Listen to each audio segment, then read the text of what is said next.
The sun was falling behind the hills. Red light spread across the dry land. Dust flew gently in the hot wind. The farm looked dead. No crops, no sound, just old wood and broken machines. John, the farmer, stood alone near his barn. His shirt was dirty. His hands were rough. He hadn't spoken to anyone in weeks. He lived alone ever since the war took his family. Now only silence lived here. As he walked toward the barn to fix a broken fence, he noticed something strange. Footprints, not like his own. These were deep, wide, and shaped like no animal he had ever seen. He knelt down and touched the marks. The dirt was fresh, not old, he whispered. Someone or something was here, recently.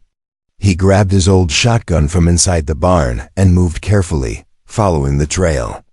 The prints went around the side, where tall dry grass covered old tools and a broken tractor.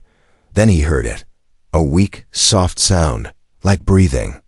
But heavy, wet. John turned the corner slowly, gun raised. There, under the tractor, was a figure. Not human. It had gray skin, cracked and dry like desert stone. Long arms, thin body, big dark eyes that blinked slowly. Its chest moved up and down with effort. It was hurt, weak. John froze. The creature looked at him and spoke. "I'll carry your burdens, human. Just feed me tonight." The voice was deep but broken. Every word sounded painful. John didn't move. His finger rested on the trigger. "You speak English?" he asked slowly. The creature nodded, then coughed. I listened. I mean no harm." John looked at the alien. It was thin, starving. A strange metal collar was around its neck, blinking red. It didn't look dangerous, just scared. "You hiding from someone?" John asked. The alien didn't answer.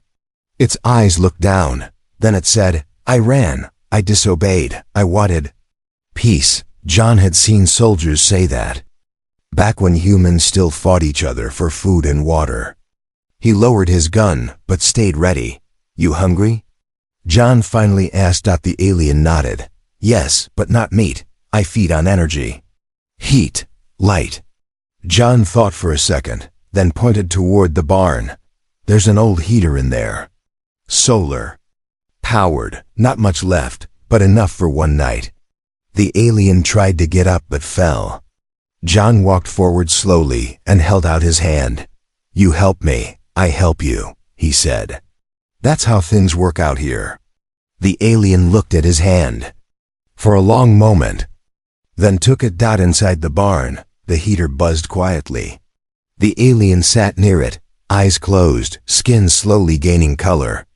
Its breathing calmed. John watched from a distance, arms crossed. "What are you really doing here?" he asked. The alien opened its eyes. "I was part of collection unit. We came to harvest planets. Earth was marked for cleaning. But I saw your world, your pain, your strength. I stayed. They wanted to take. I wanted to learn." John's eyes narrowed. "You mean to say more of your kind are coming?" The alien nodded slowly. "Yes. They will search. They don't forget." John felt cold. Earth couldn't survive another war, especially not from the stars. He looked at the creature. "Why me? You lost much," the alien said. "Yet you still fix things. You plant seeds in dead ground. You carry pain without hate. That's rare." John turned away. The sun had fully set now. Stars were blinking above the roof cracks. Outside, the wind howled again, but something else moved with it. A quiet beep. A red dot blinked on a rock. A tiny drone hovered in the distance, unseen, watching the barn. Back inside, John gave the alien a blanket. "Sleep," he said. "We talk more tomorrow." As the alien closed its eyes, it whispered again, "Thank you for feeding me. I will repay you, human. I will carry your burdens."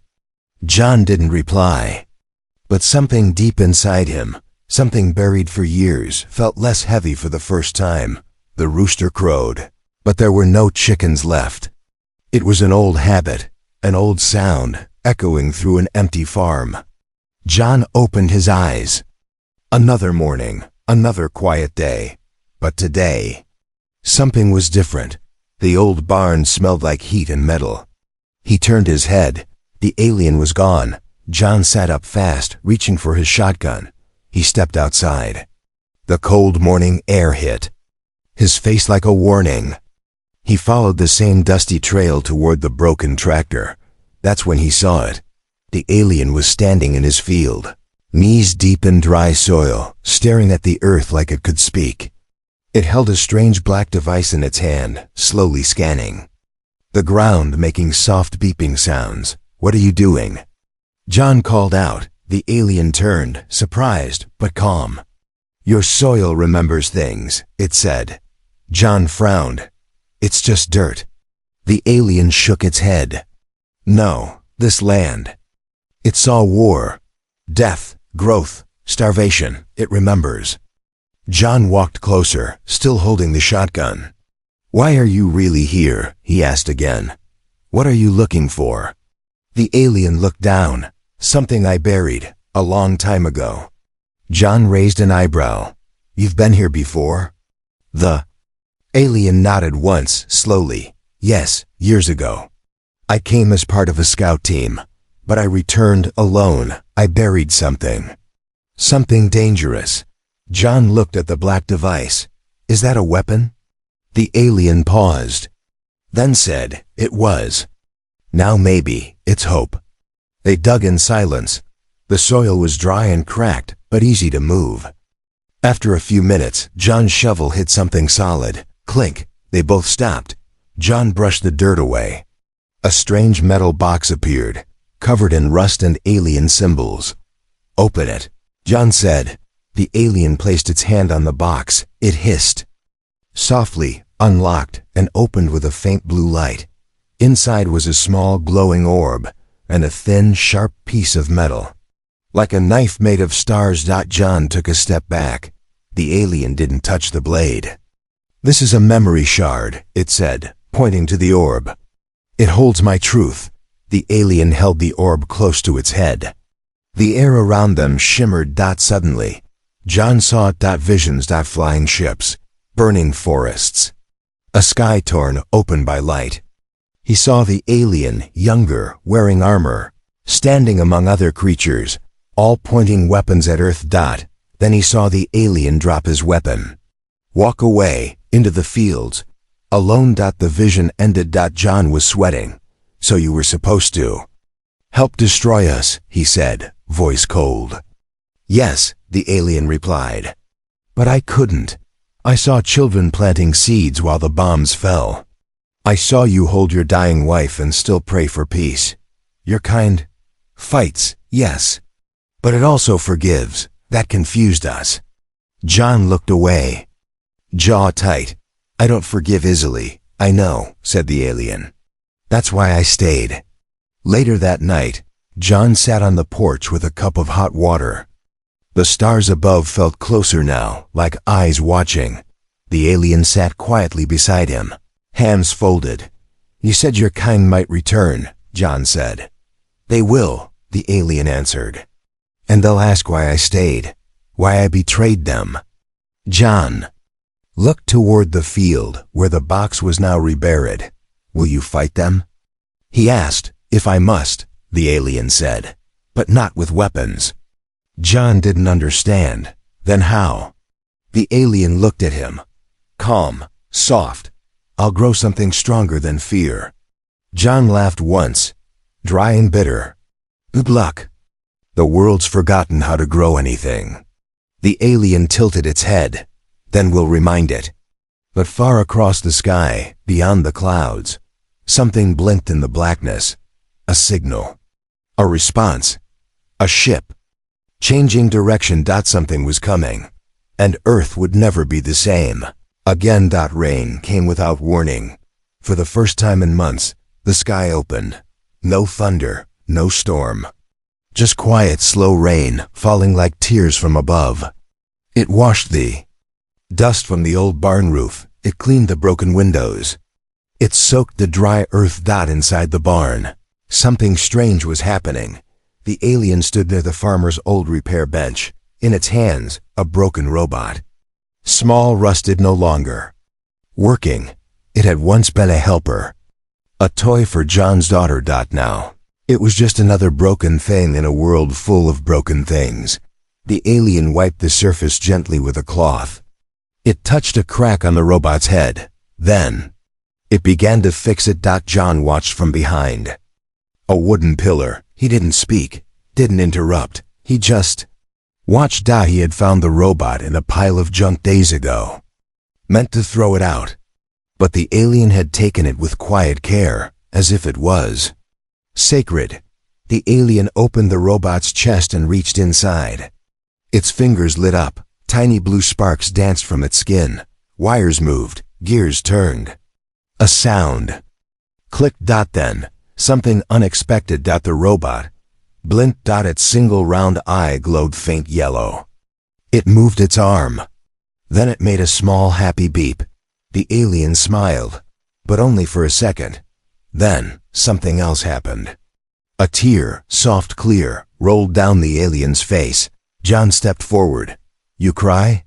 he asked. The alien didn't look up. It placed the robot gently on the table. "I was made to destroy," it said softly. "But fixing something feels better." John walked closer. He looked at the little robot. It was wiggling slightly, like it remembered being alive. "That toy belonged to my daughter," John said after a pause. "She called it Peep. It used to follow her everywhere." The alien looked at John. "Where is she now?" John said nothing. The rain answered for him. Later, inside the house, the alien sat beside the fireplace. Peep the robot lay on the table, now fully active, walking in circles and beeping softly. John poured 2 cups of hot water. Gave one to the alien, though he didn't know if it drank. "Back when the war started," John said, "I tried to keep this place alive. But the sky turned black. Food ran out. My wife got sick. My daughter starved before I could help. I failed them." The alien's voice was quiet. "You didn't fail. The world failed you." John looked down at his hands. "Sometimes I think machines feel more than people now." The alien looked at Peep. The little robot walked over and leaned against John's boot like a dog. "Machines copy what they see," the alien said. "If they feel love, it's because someone gave it first." John didn't reply. But for the first time, he didn't feel alone. The next morning, John found the alien outside again, not scanning the field this time, but planting something. Tiny black seeds. "What are you planting?" John asked. The alien looked up. "Memory plants," it said. "They grow from pain, not water, only bloom when there's peace." John raised an eyebrow. "That sounds like nonsense." The alien smiled faintly. "Many things do. Until they grow." Suddenly, a loud click echoed from under the ground. Both froze. John looked down. A panel had opened in the dirt. Metal. Old. Hidden. The alien crouched and wiped the mud away. "This isn't mine," it said. "This is human tech." John helped lift the panel open. Inside was a box, marked with a faded government symbol. "Earth Military." He stared at it. "That's not supposed to be here." The alien looked concerned. "Someone buried this. Someone human." John opened the box. Inside, a radio transmitter, long range, high power, connected to a dead battery, and a small drive marked, "Project, Final Soil." "What is this?" the alien asked. John shook his head. "I don't know. But I think someone expected Earth to fall and left a message behind." The alien looked at the sky. "Or they called for help." Far above, in orbit, a ship stirred. The signal had been weak, old, buried, but it had reached them, and they were not human. No birds flew that morning. No wind touched the grass. Even the sun rose slow, like it didn't want to look. John felt it before he saw it. Something in the air, a strange pressure, like the sky was holding its breath. He stepped out of his house and looked up. The sky blinked. Not a cloud, not lightning, but something behind the blue. A flash, quick, then gone. Like an eye opening for just a second, then closing again. The alien stood in the field, eyes wide. They found me, it whispered. John didn't speak. He'd seen war, he'd seen storms, but whatever this was, felt different, older, smarter. The alien turned to him, voice calm but sharp. You must decide now. If you want me to leave, I will. John stared at the sky. What happens if you stay? They come here, the alien replied. And they burn everything. John looked at the barn, at the little robot peeking from the doorway, at the seeds, at the graves. He shook his head. Then let them come. That night, the stars looked brighter, but not peaceful. They blinked like warnings. Red lights, tiny but clear, moving slowly across the sky. They're scanning, the alien said, eyes fixed upward. They're not here yet, but they will be. John lit a cigarette. Took a slow drag. How many? One ship, maybe two, small team. Scouts, but armed. John smirked. Well, so am I. The alien looked at him. Guns won't stop them. No. John said, but time will. They went to work. The alien opened the memory shard again, showing blueprints. How to shield a structure. How to block scans. How to fake silence. Together, they dragged scrap metal from the barn, old satellites from the shed, and broken panels from under the house. Peep beeped in excitement as it helped carry wires. The robot had changed. It followed the alien like a student learning from a wise teacher. The alien worked with speed and purpose. But John could see it. The glow in its chest was dimmer now.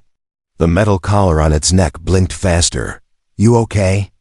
John asked. The alien hesitated. My body is failing. I was built for short missions. Not this much time. Not this much feeling. John frowned. Feeling is good. The alien nodded. Yes, but it uses energy. It burns fast. By morning, they had built a small signal jammer from parts of an old windmill and alien tech. The barn was covered in shielding. Then, silence. The sky no longer blinked. The red lights vanished. Did we stop them? John asked. The alien didn't smile. No, we just made them curious. 2 days passed. Then a new sound came, a low like the ground was thinking. John felt it in his teeth. The farm trembled softly. A shadow passed overhead. Long, slow, cold. Not a cloud, not a plane, a ship. Black as space. Smooth as glass. Floating, not flying. It stopped above the field. And stayed there, watching.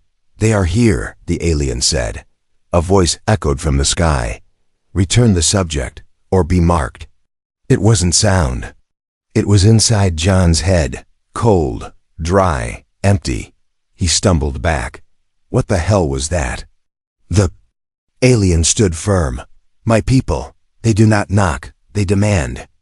John grabbed the alien's shoulder. What do they want? Me, my memory, my failure. They want to erase it. John's voice was rough. They'll take you, kill you? Worse. The alien said, they'll reprogram me, use my voice, my face. Trick others. Rewrite the truth. John clenched his fists.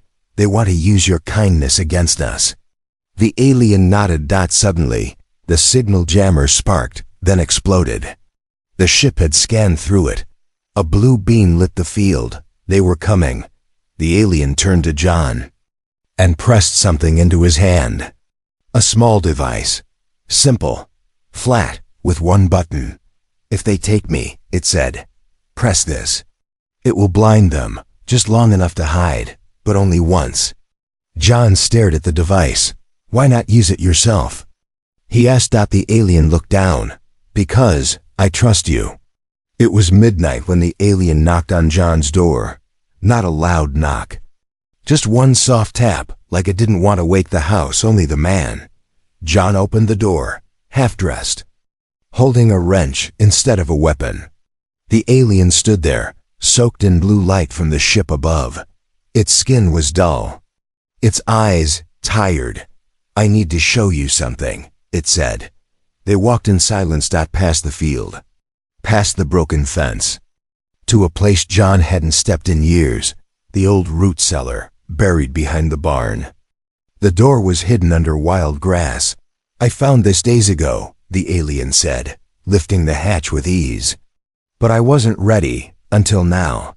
John followed him down. The cellar was cold and dry. At the back, behind wooden shelves, the alien pulled off a metal plate, revealing something unexpected. An old box, human-made, but covered in alien writing. John stared at it. "That's military storage." The alien nodded. "Yes, from your side, but also mine." It opened the box. Inside were two things: a dusty photo, a man and an alien shaking hands, and a small black chip glowing softly. "What is this?" John asked, voice low. The alien looked at the photo.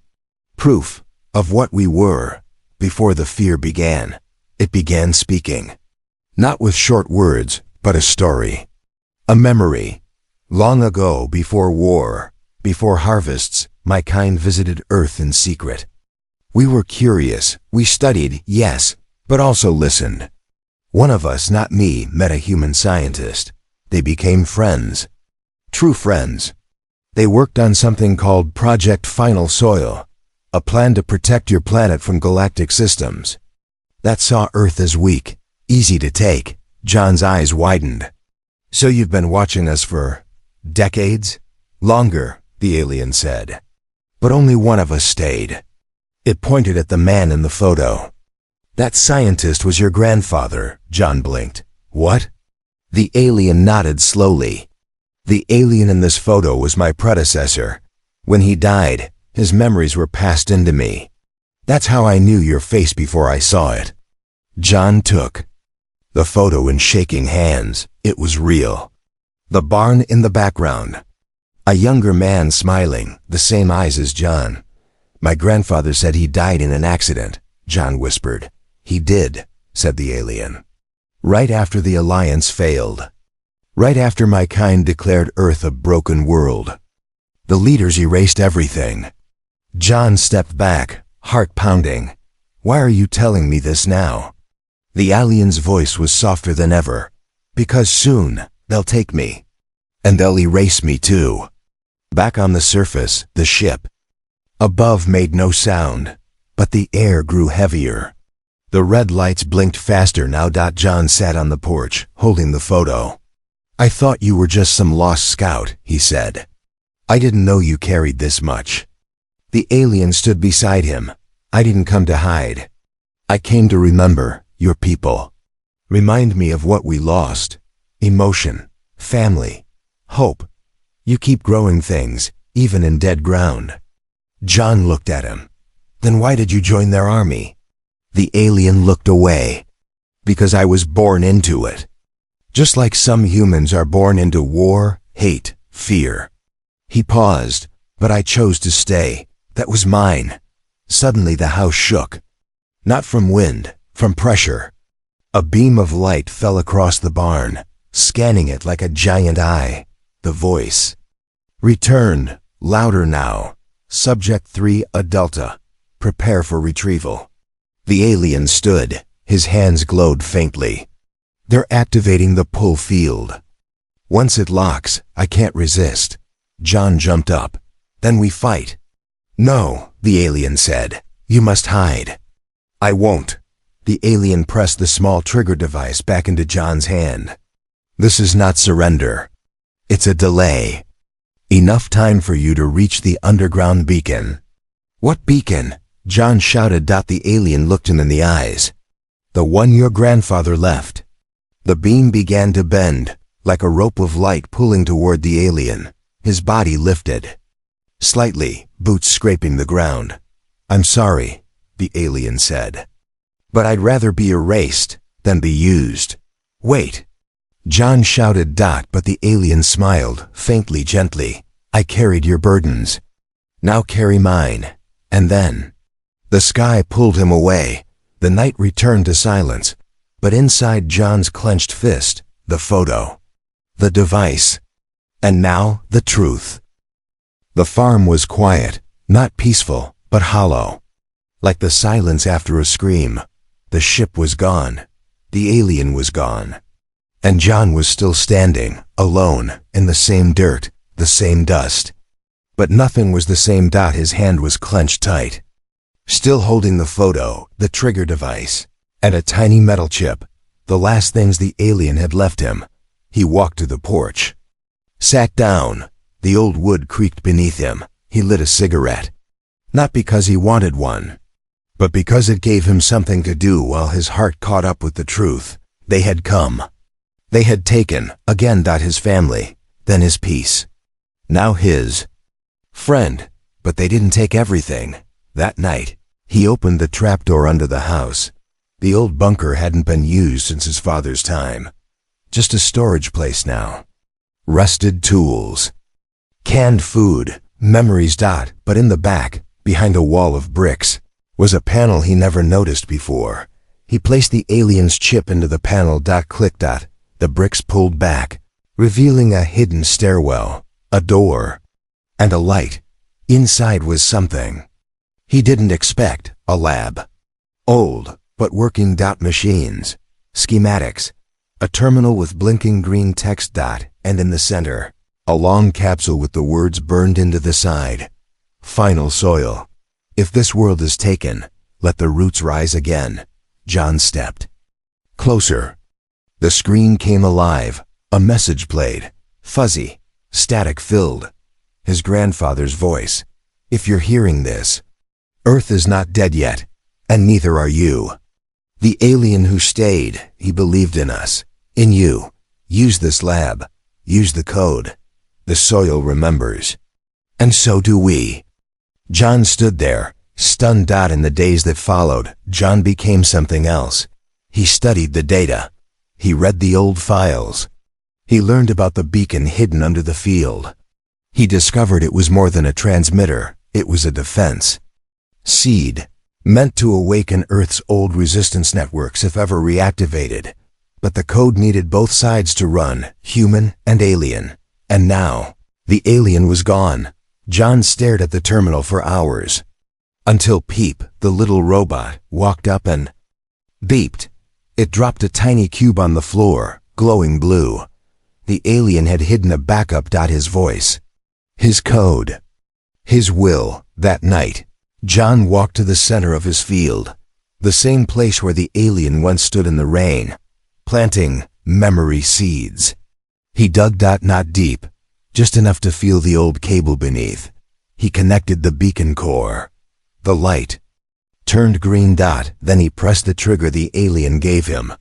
A high-pitched tone echoed across the land, invisible, sharp, reaching far beyond the clouds. A pulse, a warning, a message. Earth remembers, and it will not bow. The next morning, the change began. Old machines buried under the field powered on. Tractors rebuilt themselves. Water lines hissed to life. Dead drones, long forgotten, rose from the soil with glowing eyes. The farm wasn't just a farm anymore. It was a seed of resistance, hidden in plain sight. John stood in the barn doorway, shotgun slung across his back, staring at the field. I'm just a farmer, he whispered. But they picked the wrong soil to poison. Far above, in orbit, the invaders watched. They had taken the alien, studied him. But something was wrong. His memory was infected, tainted with emotion. Images of humans planting trees, of children hugging, of a man fixing a robot just to see it smile. The enemy didn't understand it, and that frightened them. In the silence of deep space, their ship's lights dimmed. New signals had started flashing from across Earth. One in Asia, one in South America, one in the ruins of an old spaceport. Other humans had received the pulse. And they were answering. Back at the farm, John stood beside the repaired windmill. Peep beeped twice. Scanning the sky. John placed the alien's photo in a small frame by the front gate. Then he whispered, "You fed me your truth. Now I'll feed them something they won't digest, resistance." And for the first time in years, the windmill turned. The scarecrow in John's field wasn't wearing a hat anymore. It wore a helmet, one that once belonged to an alien scout. The wind moved across the farm like it remembered something. Not just dirt, not just rain, but blood, loss, and rebirth. The skies above were clear. For now, John stood in the center of his land, not with a shovel this time, but a device strapped to his arm, glowing green.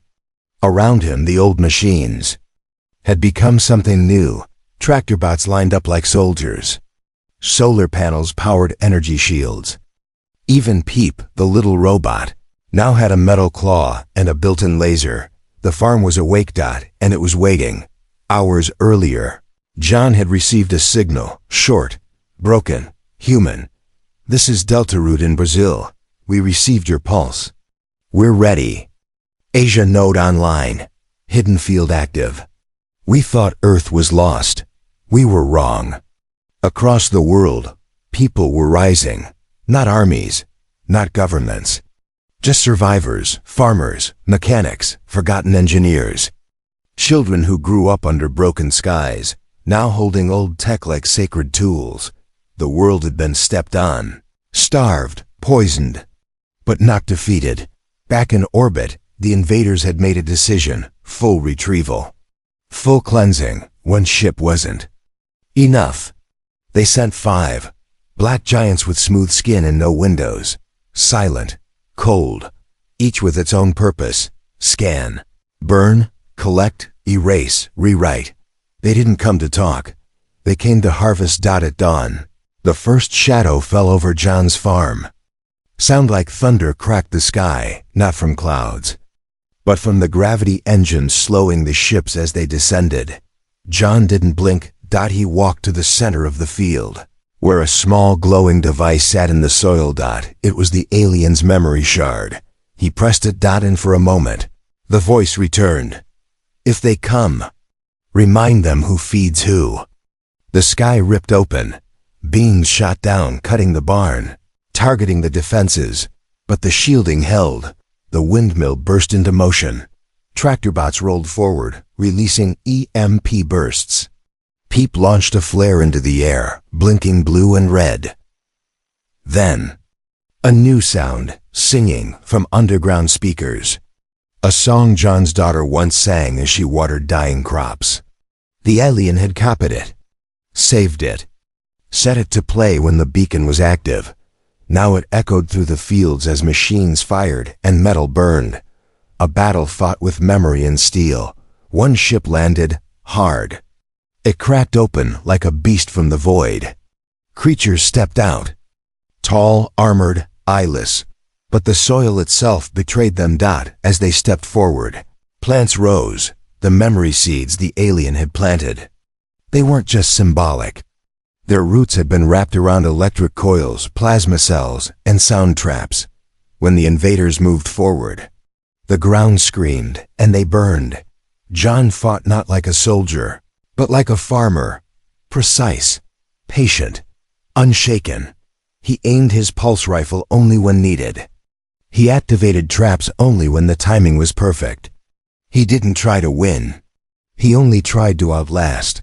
After hours of fighting, 4 of the 5 ships were damaged or downed. The 5th hovered, waiting. Then it spoke, not like before, but in a new voice, a familiar one. The alien's voice. "Human John, stop. We can bring him back. Give us the core. We will rebuild what was lost." John froze. Peep beeped. Warning. John narrowed his eyes. "You're lying. He is alive, just damaged. Let us repair him. Give up. You don't have to die here." John stepped forward. Then he placed the alien's memory shard into the field. Once more, a blue wave spread out. Then, from the soil, from the machines, from the sky itself, the alien's voice returned, not the fake one. The real one. John, do not listen. That voice is not mine. I am already part of this land. My soul feeds the roots now. Let them come, and let us finish the harvest together. John smiled. He pressed the final key on his arm. Above, all across Earth, the beacon burst. The defense network, long buried, reactivated. Every resistance cell, every lab, every underground shelter. The sky lit up with Earth's final answer, and the fifth ship burned before it could even run. Silence returned, but this time, it wasn't empty. It was full of memory, of fire, of life. John stood alone in the field. Wind was warm. The crops, the new ones, had begun to rise. And in the center of the field stood a new scarecrow, not just wood and straw, but metal and memory. The alien's old armor, and across its chest, carved deep, here lies one who chose Earth. He fed us when we were starving. We grow because of him. John placed a single seat at its feet and walked back to the porch. The war was over, but the soil had only just begun.